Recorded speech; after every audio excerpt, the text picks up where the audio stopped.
Makna dan perspektif masyarakat Madura terkait Cak Angan Pote Tolang Itempung Pote Mata. Untuk peribahasa tersebut itu bermakna angoan mateh daripada podus menanggung malu. Artinya lebih baik mati daripada menanggung malu. Itu sering digunakan oleh orang-orang Madura biasanya ketika berselisih pendapat atau tidak terima dengan suatu keputusan, atau memang mungkin ada suatu permasalahan yang istilahnya merendahkan diri. Itu biasanya yang sering terjadi peribahasa tersebut. Yang kedua, bagaimana kaitan antara cak-ocak tersebut dengan tradisi dan cara hidup masyarakat Madura? Oke. Untuk tradisi dan cara hidup masyarakat Madura, sebenarnya untuk masyarakat Madura tersendiri itu dari segi perilaku itu biasanya lebih menghargai lawan bicaranya atau seseorang daripada dirinya sendiri. Jadi biasanya itu terjadi ketika memang sudah tidak dihargai atau berselisih pendapat, makanya timbullah bahasa tersebut sehingga menunjukkan meskipun sikap aslinya itu memang rendah hati atau istilahnya sabar, tapi tidak seluruhnya ketika sudah sabar Mana kaitan antara cak-ocak Angan Pote Tolang Itempung Pote Mata dengan tradisi dan cara hidup masyarakat Madura? Oke, untuk tradisi dan cara hidup masyarakat Madura ini kan kental kaitannya dengan memang lebih menghargai sendiri atau lebih menghargai orang lain. Namun ketika sudah tidak dihargai, maka timbullah kata-kata tersebut. Artinya kalau sudah merasa tidak dihargai, kan sukanya lebih menghargai daripada dihargai.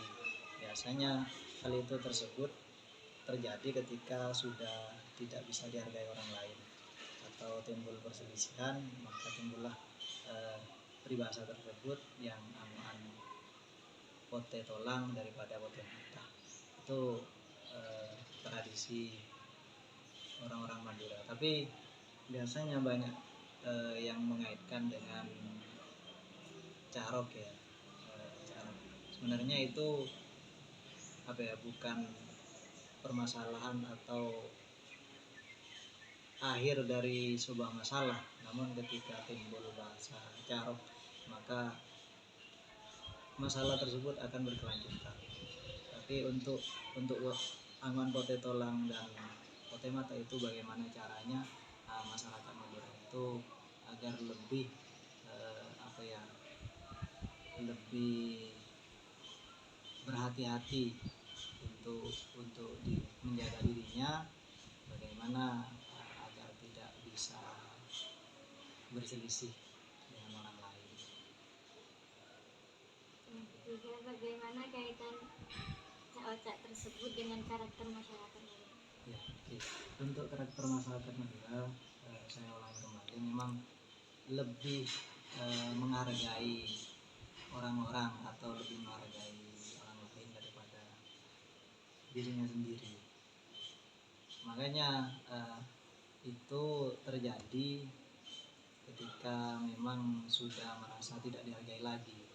Sebenarnya untuk kaitan yang tadi pertanyaan kedua yang ketiga itu hampir sama, cuman untuk lebih ke karakternya masyarakat Madura itu lebih menghargai orang lain. Hal itu terjadi, saya ulangi kembali, hal itu terjadi kalau memang sudah merasa sudah tidak dihargai orang lain atau sudah berselisih pendapat dan sudah dimalukan atau sudah tidak dihargai dan dipermalukan orang lain, makanya timbullah hal itu. Artinya orang Madura itu tidak mau menanggung malu. Kalau memang sudah kejadian hal yang seperti itu, biasanya daripada malu maka aman mate. Nah, dan perspektif masyarakat Madura terkait Cak Oca tojuk pasepak ngocak patepak. Untuk makna dan perspektif masyarakat Madura tentang bahasa tersebut memang diartikan kepada atau diucapkan kepada orang-orang yang perilakunya itu baik, artinya baik dari cara bersikap maupun bagaimana caranya atau bagaimana beliau itu mengucapkan sesuatu. Itu makna tersebut, artinya soro berkelakuan baik dan ketika mengucapkan sesuatu itu harus berhati-hati. Yang kedua, bagaimana kaitan antara Cak Oca tersebut dengan tradisi dan cara hidup masyarakat Madura? Oke, untuk tradisi masyarakat Madura yang kaitannya dengan peribahasa tersebut, memang orang-orang Madura itu dikenal dengan kehati-hatiannya, makanya dimanapun orang Madura itu berada, insyaallah sikap dan perilakunya itu tidak akan berubah. Budaya Maduranya pasti akan dibawa. Setiap berada di suatu tempat, baik di Madura sendiri maupun di tempat lain, itu biasanya lebih berhati-hati, artinya ketika berperilaku juga ketika mengucapkan sesuatu. Bagaimana kaitan antara Cak Oca tersebut dengan karakter masyarakat Madura? Ya, memang sebenarnya untuk bahasa tersebut sering diucapkan atau sering disampaikan baik dari guru kita maupun dari orang tua kita untuk terus berusaha berperilaku baik dimanapun tempatnya.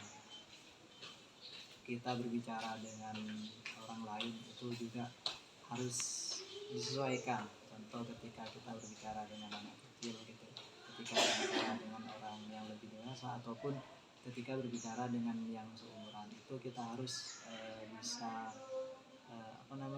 bisa menyesuaikan. Dengan catatan itu tetap berhati-hati ketika ada di suatu wilayah, kita harus tahu karakter dan situasi tersebut, dan kita tetap harus berhati-hati baik dari cara kita bersikap maupun cara kita